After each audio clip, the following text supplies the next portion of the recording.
Two 2025ಗೆ good bye ಹೇಳಿ 2026 welcome ಮಾಡೋದಕ್ಕೆ ನಮ್ಮ ಜನ ಕಾತರದಿಂದ ಕಾಯ್ತಾ ಇದ್ದಾರೆ. ಪಾರ್ಟಿಗಾಗಿ ಸಖತ್ ಪ್ಲಾನಿಂಗ್ ಅನ್ನು ಕೂಡ ಮಾಡ್ತಾ ಇದ್ದಾರೆ. ನಗರದಲ್ಲಿ ಈ ವರ್ಷಾಚರಣೆಯನ್ನ ನಡೆಸುವಂತಹ ಅನೇಕ ರಸ್ತೆಗಳು ಘಮಘಮ ಅಂತ ಇದೆ. ಇದರೆಲ್ಲದರ ನಡುವೆ ಯಾವುದೇ ಅಹಿತಕರ ಘಟನೆಗಳು ಆಗಬಾರದು ಅಂತ ಪೊಲೀಸರು ಖಡಕ್ ಆಗಿ ಕೆಲವು ಮಾರ್ಗಸೂಚಿಗಳನ್ನ ಈಗಾಗಲೇ ರಿಲೀಸ್ ಮಾಡಿದ್ದಾರೆ.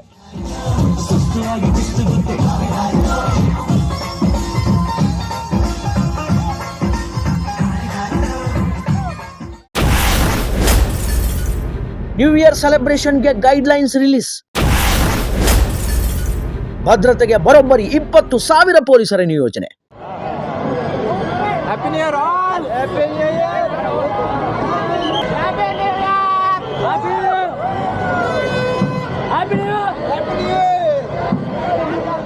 ಹೌದು, 2025 ಮುಗಿತಾ ಇದ್ದ ಹಾಗೆ 2026 ಹೊಸ ವರ್ಷ ಆರಂಭವಾಗುತ್ತೆ.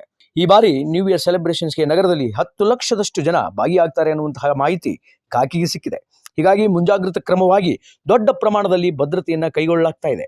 ಅಲ್ಲದೆ ಯಾರು ಶಾಂತಿಯನ್ನ ಕೆಡಿಸ್ತಾರೆಯೋ ಅವರ ಮೇಲೆ ಕಾನೂನು ಕ್ರಮವನ್ನು ತೆಗೆದುಕೊಳ್ಳಬೇಕು ಅಂತ ಬೆಂಗಳೂರು ಪೊಲೀಸ್ ಕಮಿಷನರ್ ಎಲ್ಲಾ ಪೊಲೀಸ್ ಅಧಿಕಾರಿಗಳಿಗೆ ಎಚ್ಚರಿಕೆಯನ್ನು ಕೊಟ್ಟಿದ್ದಾರೆ.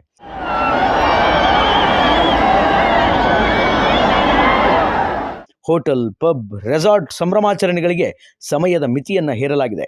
ಡಿಜೆ ಸೌಂಡ್ಸ್, ಸ್ಪೀಕರ್ ಬಳಕೆಗೆ ನಿಗದಿತ ಮಿತಿಯನ್ನ ಈಗ ಹಾಕಲಾಗಿದೆ. ಮದ್ಯಪಾನ ಮಾಡಿ ವಾಹನವನ್ನ ಚಲಾಯಿಸಿದರೆ ನಿಮ್ಮ ಮೇಲೆ ಕೇಸ್ ಫಿಟ್ ಆಗೋದು ಮಾತ್ರ ಫಿಕ್ಸ್. ಅಕ್ರಮ ಚಟುವಟಿಕೆಗಳಿಗೆ, ಗಲಾಟೆಗಳಿಗೆ, ಗುಂಡಾಗಿರಿ, ಮದ್ಯಪಾನ, ಅಪಾಯಕಾರಿ ಸ್ಟಂಟ್ಗಳು, ಅಕ್ರಮ ಪಾರ್ಟಿಗಳಿಗೆ ಈಗ ನಿರ್ಬಂಧವನ್ನು ವಿಧಿಸಲಾಗಿದೆ. ಮಹಿಳೆಯರ ಸುರಕ್ಷತೆಗಾಗಿ ಸಿಸಿಟಿವಿ, ಡ್ರೋನ್, ಇತರೆ ತಾಂತ್ರಿಕ ಸಾಧನಗಳ ಮೂಲಕ ನಿಗಾವನ್ನು ವಹಿಸಲಾಗಿದೆ. ಭದ್ರತೆಗಾಗಿ ಒಟ್ಟು 20,000 ಪೊಲೀಸರನ್ನ ನಿಯೋಜನೆ ಮಾಡಲಾಗಿದೆ. ಇದಲ್ಲದೆ ನಗರದಲ್ಲಿ 50ಕ್ಕೂ ಹೆಚ್ಚು ಫ್ಲೈಓವರ್ಗಳನ್ನ 31 ರಾತ್ರಿ 11 ಗಂಟೆಯಿಂದ ಮಾರನೇ ದಿನ ಬೆಳಗ್ಗೆ 6 ಗಂಟೆಯವರೆಗೂ ಕೂಡ ಕಂಪ್ಲೀಟ್ ಆಗಿ ಬಂದ್ ಮಾಡಲಾಗಿದೆ.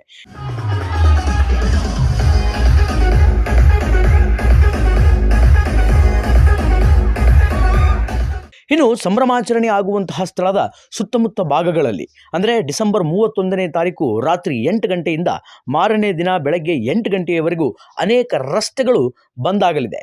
ಅಲ್ಲಿ ಯಾವುದೇ ತರಹದ ವಾಹನ ಸಂಚಾರ ಇರೋದಿಲ್ಲ.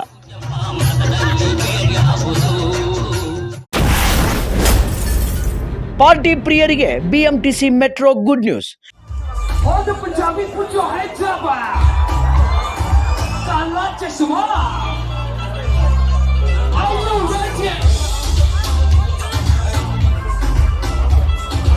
You know this song right here.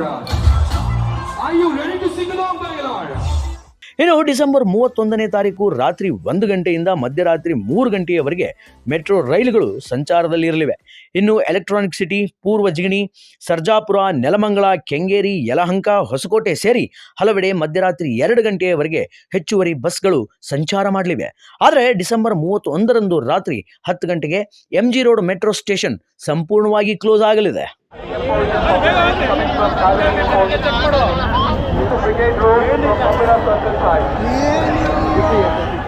Ola, Uber, Rapido ಸಹಕಾರದೊಂದಿಗೆ ಹೆಚ್ಚುವರಿ ಕ್ಯಾಬ್ ವ್ಯವಸ್ಥೆ ಕೂಡ ಇಲಾಖೆಯನ್ನ ಮಾಡ್ತಾ ಇದೆ ಅನ್ನುವಂತಹ ವಿಚಾರಗಳು ಈಗ ಕೇಳಿ ಬರ್ತಾ ಇದೆ. ಇತ್ತ ಹೊಸ ವರ್ಷ ಸಂಭ್ರಮಾಚರಣೆ ಬಗ್ಗೆ ಸಿಎಂ ಸಿದ್ದರಾಮಯ್ಯ ಅಧಿಕಾರಿಗಳ ಜೊತೆಯನ್ನ ಸಭೆ ನಡೆಸಿದರು. ಗೃಹ ಕಚೇರಿ ಕಾವೇರಿಯಲ್ಲಿ ನಡೆದಂತಹ ಈ ಸಭೆಯಲ್ಲಿ ಮಹಿಳೆಯರ ಸುರಕ್ಷತೆಯ ಬಗ್ಗೆ ಆದ್ಯತೆಯನ್ನ ನೀಡಲು ಸಲಹೆಯನ್ನ ನೀಡಿದರು. ಜೊತೆಗೆ ಅಹಿತಕರ ಘಟನೆಗಳಿಗೆ ಆಸ್ಪದವಾಗದಂತೆ ಕಟ್ಟುನಿಟ್ಟಿನ ಕ್ರಮವನ್ನ ಸೂಚನೆ ನೀಡಿದರು ಮುಖ್ಯಮಂತ್ರಿ ಸಿದ್ದರಾಮಯ್ಯ.